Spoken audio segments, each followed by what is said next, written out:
നിന്റെ അച്ഛൻ. പത്മ അവന് തനിക്ക് നേരെ പിടിച്ചു നിർത്തിക്കൊണ്ട് പറഞ്ഞു. ബദ്രിക്ക് അവരെ പുച്ഛത്തോട് നോക്കി. ആണോ? അച്ഛനായിരുന്നു. പക്ഷേ എനിക്കിതുവരെ അങ്ങനെ തോന്നിയിട്ടില്ല. അവൻ്റെ കണ്ണുകളിൽ വെറുപ്പും പരിഹാസവും നിറഞ്ഞു നിന്നിരുന്നു. കണ്ണാ നീ. പത്മ എന്തോ പറയാൻ വന്നതും അവൻ കൈ ഉയർത്തി തടഞ്ഞു. അമ്മയ്ക്ക് എങ്ങനെ തോന്നി എന്നോട് ഇങ്ങനെ വന്ന് പറയാൻ? അവൻ അവരെ ഉറ്റുനോക്കി. പത്മ മിഴികൾ താഴ്ത്തി. മോനെ, അച്ഛനല്ലേ, നീ ഒന്ന് താഴ്ന്നു കൊടുത്താൽ നിങ്ങൾക്കിടയിലെ പ്രശ്നം തീരും.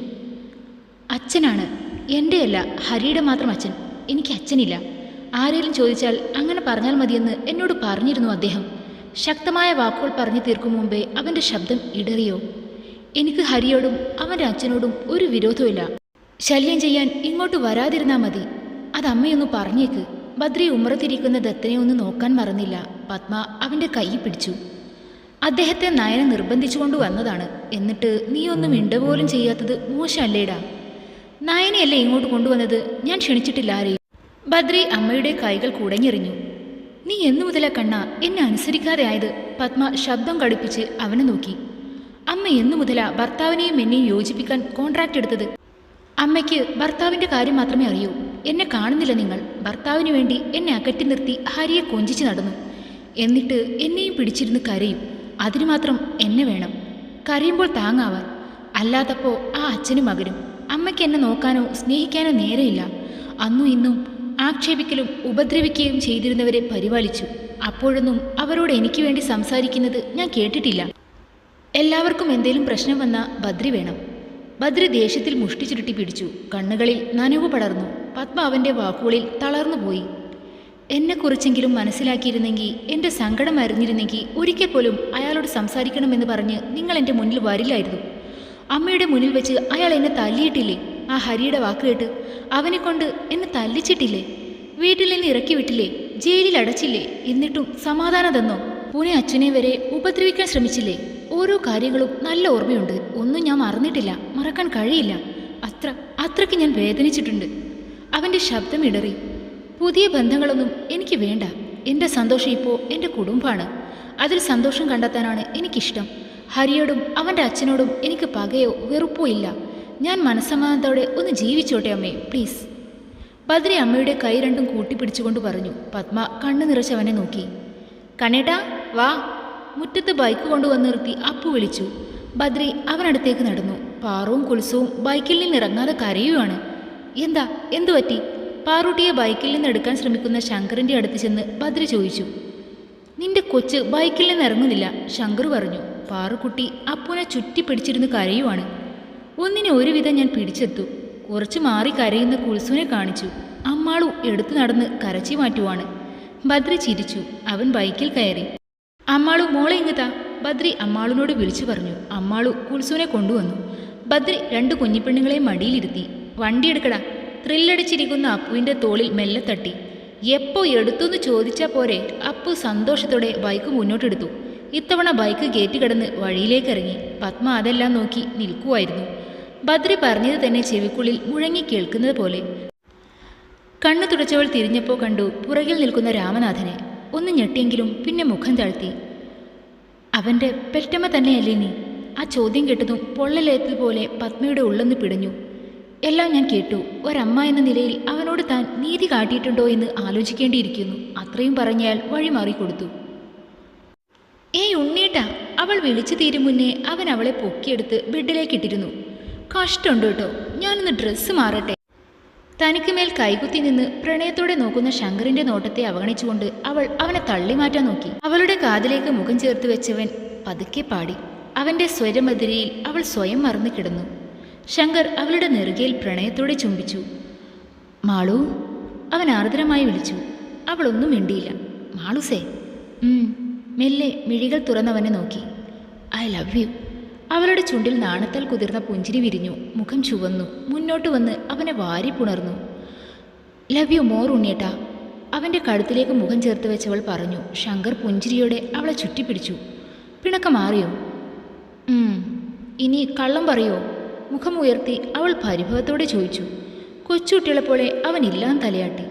അവൾ ചിരിയോടെ അവൻ്റെ താടിരോമങ്ങൾക്കിടയിൽ ഒളിഞ്ഞുകിടന്ന നുണക്കുഴിയിൽ ചുണ്ടമർത്തി. കുടിക്കുന്നതിനൊന്നും ഞാൻ എതിരല്ല, കൂടുതലാവാതിരുന്നാൽ മതി. വല്ലപ്പോഴും മാത്രം. പക്ഷേ കള്ളം പറയുന്നതാ സങ്കടം. അവൾ ഏറെ പരിഭവത്തോടെ അവൻ്റെ നെഞ്ചിലേക്ക് മുഖം ചായ്ച്ചു. നെറുകയിൽ ചുണ്ടമർത്തിക്കൊണ്ട് അവൻ അവളെ ഒന്നുകൂടെ തന്നിലേക്ക് ചേർത്ത് വെച്ചു. അപ്പൂൻ എത്ര കണ്ടിട്ടും തലോടിയിട്ടും കൊതി തീർന്നില്ല. പിറന്നാളിന് വന്നവരെല്ലാം പോയിട്ടും ചെക്കൻ ബൈക്കനടുത്ത് നിന്ന് മാറുന്നില്ല. ഡാ മതി, ചെന്ന് മേല് കഴുകി വിളക്കി വെക്കാൻ നോക്ക്. ഉമ്മറത്തേക്ക് വന്ന ബദ്രി അവനോട് അല്പം ദേഷ്യത്തിൽ പറഞ്ഞു. അപ്പു അവനെ ഒന്ന് കൂർപ്പിച്ചു നോക്കി. ഇത്തിരി നേരം ഞാനൊന്ന് കണ്ടോട്ടെ മനുഷ്യ. അവൻ വീണ്ടും ബൈക്കിനെ തലോടിക്കൊണ്ടിരുന്നു. എന്നും ഇതുപോലെ നോക്കിയാൽ മതി. ബദ്രി ഒന്ന് നെടുവീർപ്പിട്ടു. അപ്പൂട്ടൻ എന്താ സന്തോഷം, നനഞ്ഞ തലതുവർത്തി കൊണ്ടുവന്ന അച്ചു അവനോട് പറഞ്ഞു. ബദ്രി അവളുടെ കയ്യിൽ നിന്ന് തോർത്തു വാങ്ങി. എന്തിനാണ് ഇപ്പോൾ തല നനച്ചേ? തല തുവർത്തി കൊടുത്തുകൊണ്ട് അവൻ ചോദിച്ചു. രാവിലെ മുതൽ ഓരോ ജോലിയിലല്ലായിരുന്നു, ആകെ ഒരു സുഖമില്ലായ്മ. കുളിച്ചപ്പോൾ നല്ല സുഖം, അവൾ ചിരിയോടെ പറഞ്ഞു. ബദ്രി ഒന്ന് ചിരിച്ചു. എന്നാലേ ചെന്ന് ആ രാസ്നാദി പൊടി നെറുകയിൽ തിരുമിയേക്ക്, ഇല്ലേൽ അത് മതി തുമ്മിക്കൊണ്ടിരിക്കാൻ. അകത്തിന്നും പാറൂട്ടിയുടെ കരച്ചിൽ കേട്ടു. ഉറക്കം കഴിഞ്ഞ് കുറുമ്പി എണീറ്റു. അച്ചു ചിരിച്ചുകൊണ്ട് അങ്ങോട്ട് ചെന്നു. ബദ്രിയും ചെറു ചിരിയോടെ തിണ്ണയിലിരുന്നു. അപ്പോഴതാ പാറൂട്ടിയും കൊണ്ട് അച്ചു വരുന്നു. അച്ഛനെ കണ്ടതും പാറൂട്ടി ചിണുങ്ങിക്കൊണ്ട് അവൻ്റെ മേലേക്ക് ചാഞ്ഞു. അച്ചയുടെ പാറുകുട്ടി എണീറ്റോടാ. കൺമഷിയൊക്കെ പറന്നല്ലോ കുഞ്ഞിപ്പെണ്ണെ. കവിളിലെ കറുത്ത കുത്ത് പറന്നു കിടന്നിരുന്നു. ബദ്രി അത് മെല്ലെ തുടച്ചു കൊടുത്തു. പാറുട്ടിയുടെ കണ്ണുകൾ മുറ്റത്ത് പാർക്ക് ചെയ്ത ബൈക്കിലെത്തി. ഹൈ, കുഞ്ഞിക്കണ്ണുകൾ ഒന്നു വിടർന്നു. പൂവാ, ബദ്രിയുടെ മടിയിൽ നിന്നുകൊണ്ട് അവൾ ബൈക്ക് ചൂണ്ടി പറഞ്ഞു. ബദ്രി തെളിഞ്ഞ മുഖത്തോടെ അവളെ നോക്കി. എന്താടാ പറഞ്ഞേ? ബദ്രി സന്തോഷത്തോടെ ചോദിച്ചു. പൂവാ പൂവാ, അതുമാത്രം പറഞ്ഞ് പാറൂട്ടി തുള്ളിച്ചാടി. ബദ്രി ചിരിച്ചുകൊണ്ട് അച്ചുവിനെ നോക്കി. കണ്ടോടി, എൻ്റെ മോള് പറഞ്ഞത് പോകാംന്ന്. ബദ്രി അതും പറഞ്ഞ് മോളുടെ കവിളിൽ മുത്തി. വാടാ, നമുക്ക് ടാറ്റ പോവാം. ബദ്രി കുഞ്ഞിനെയും കൊണ്ട് മുറ്റത്തേക്ക് ഇറങ്ങി. അച്ചു തോളിൽ ചാരി നിന്ന് അവരെ നോക്കി. കിണ്ണാ.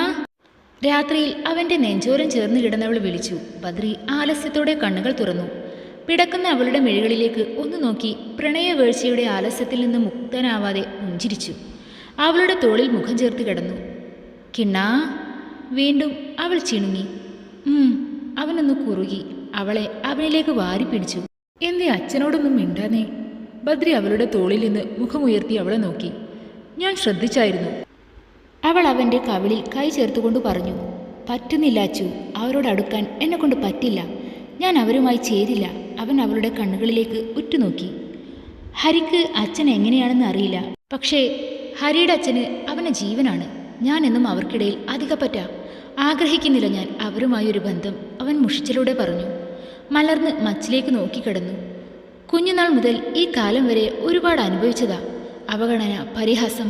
എത്ര തവണ എൻ്റെ മുഖത്ത് നോക്കി പറഞ്ഞിട്ടുണ്ടെന്നോ ഞാൻ അയാളുടെ മകനല്ലെന്ന്. ഈ നാട്ടുകാർക്ക് അവരെ എൻ്റെ അമ്മയെ സംശയമാണ്. അമ്മയ്ക്കെല്ലാം പൊറുക്കാനും മറക്കാനും കഴിയുമായിരിക്കും. എന്നെക്കൊണ്ട് സാധിക്കില്ല, കാരണം അത്രയ്ക്ക് ഞാൻ അനുഭവിച്ചു. വെറുതെ മുന്നിലൂടെ ഒന്ന് പോയാൽ എന്നെ അടിക്കും, ഹരിക്ക് വേണ്ടി.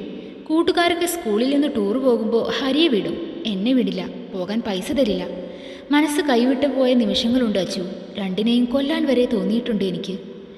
അവൻ പറഞ്ഞത് കേട്ട് അച്ചു വേദനയോടെ അവനെ ചേർത്ത് പിടിച്ചു നിർത്തുമായിരുന്നു മനസ്സിനെ. എനിക്കും ഒരു ദിവസം വരുമെന്ന് ഉറപ്പിച്ചുകൊണ്ട്. ഓർമ്മ വെച്ച നാൾ മുതലുള്ള ഒന്നും മറന്നിട്ടില്ല. അനുഭവിച്ച വേദന, അവഗണന, പരിഹാസം, ഒറ്റപ്പെടൽ, ഒന്നും. അതൊക്കെ മറന്ന് അവരോട് സ്നേഹത്തോടെ പെരുമാറാനും അവരോടൊപ്പം കൂടാനും ബദ്രിക്ക് കഴിയില്ല. അവൻ്റെ കണ്ണിൽ നിന്ന് ഒലിച്ചിറങ്ങുന്ന കണ്ണുനീർ അവൾ കണ്ടിരുന്നു. അറിയുകയായിരുന്നു അവൻ അനുഭവിച്ച അവഗണനയുടെ ആഴവും വേദനയും. ഞാൻ എന്ത് തെറ്റാണ് അവരോട് ചെയ്തതെന്ന് എനിക്കറിയില്ല. അയാളുടെ മകനായി ജനിച്ചതാവും ഞാൻ ചെയ്ത തെറ്റ്. അവൻ ഒന്ന് നിശ്വസിച്ചു. അച്ചുവിൻ്റെ അനക്കും ഒന്നും കേൾക്കാതെ ആയപ്പോൾ മുഖം ചെരിച്ചു നോക്കി. കണ്ണു നിറച്ച് അവളെ നോക്കി കിടക്കുവാണ്. എന്താ ചൂട്ടാ? വെപ്രാളത്തോടെ അവൻ അവൾക്ക് നേരെ ചെരിഞ്ഞു കിടന്നു. എൻ്റെ കിണ്ണൻ എന്തൊരു പാവ. തേങ്ങിക്കൊണ്ട് അവൾ അവൻ്റെ നെഞ്ചിലേക്ക് ചാഞ്ഞു. ബദ്രി പുഞ്ചിരിയോടെ അവളെ പൊതിഞ്ഞു പിടിച്ചു. കിണ്ണന് ഞാനില്ലേ? അവൻ്റെ നെഞ്ചിൽ ചുംബിച്ചുകൊണ്ട് അവൾ പറഞ്ഞു. ബദ്രി അവളുടെ ചുവന്ന മൂക്കിലേക്കും കവിളിലേക്കും. നീ എൻ്റെ ആരാ അച്ചു? അവൻ അവളുടെ കവിളിൽ കൈ ചേർത്തുകൊണ്ട് ചോദിച്ചു. ഞാൻ കിണ്ണൻ്റെ ഭാര്യ. വിടർന്ന കണ്ണുകളോടെ അവൾ പറഞ്ഞു. ആണോ? അവൻ കുസൃതിയോടെ അവളെ നോക്കി. എനിക്ക് എന്തിഷ്ടാണെന്നോ? ആരെ? അവൻ്റെ ചോദ്യം കേട്ടതും അവളുടെ ചുണ്ടുകൂർത്തു. കിണ്ണനെ. ബദ്രി പുഞ്ചിരിച്ചുകൊണ്ട് അവളുടെ കുങ്കുമം വളർന്ന നെറ്റിയിൽ അമർത്തി ചുംബിച്ചു. ബദ്രി എണീക്കുമ്പോൾ അച്ചു നല്ല ഉറക്കായിരുന്നു. ചുരുണ്ടുകൂടി കിടക്കുന്നവളെ അവൻ വാത്സല്യത്തോടെ നോക്കി. അഴിഞ്ഞു കിടന്ന മുടിയിഴകൾ ഒരു കൈ കൊണ്ട് മാടിയൊതുക്കി വെച്ച് കൊടുത്തു.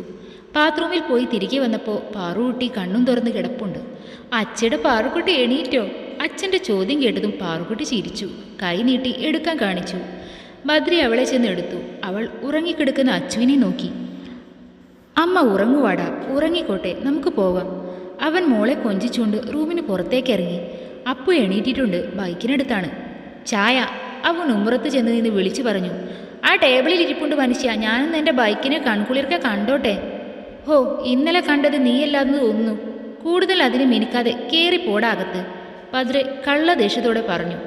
അപ്പു അവനെ തുറിച്ചു നോക്കിക്കൊണ്ട് അകത്തേക്ക് നടന്നു പോകുമ്പോൾ പാറുക്കുട്ടിയെ കൂടെ എടുത്തു. അച്ചു എണീക്കുമ്പോൾ ബദ്രി അടുത്തില്ല. മെല്ലെ എണീറ്റ് കട്ടിലിൻ്റെ ഹെഡ് റെസ്റ്റിൽ ചാരിയിരുന്നു. ബാത്റൂമിൻ്റെ ഡോർ തുറക്കുന്ന ശബ്ദം കേട്ട് അങ്ങോട്ട് നോക്കി. ആഹാ, എണീറ്റോ? ബദ്രി തല തുവർത്തിക്കൊണ്ട് അവൾക്കടുത്തേക്ക് ചെന്നു. അച്ചു ഉറക്കം വിട്ടുമാറാതെ അവനെ ചുറ്റിപ്പിടിച്ചിരുന്നു. എന്തേ, വയ്യേ?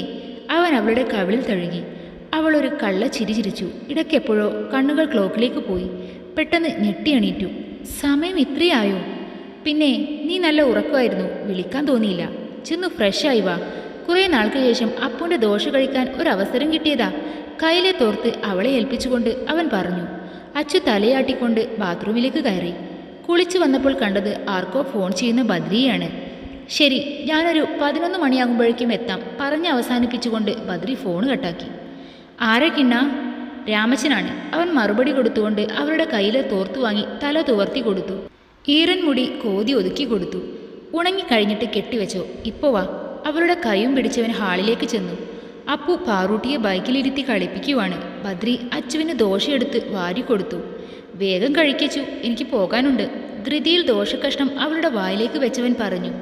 അവളെ കഴിപ്പിച്ച് അവനും കഴിച്ചു. ഡാ, ഇവിടെ തന്നെ ഉണ്ടാവണം, ബൈക്കും കൊണ്ട് പോകരുത്. അച്ചുവും മോളും ഒറ്റക്കാണെന്ന ഓർമ്മ വേണം. ഇറങ്ങാൻ നേരം താക്കിയതോടെ ബദ്രി പറഞ്ഞു. അപ്പു തലയാട്ടി.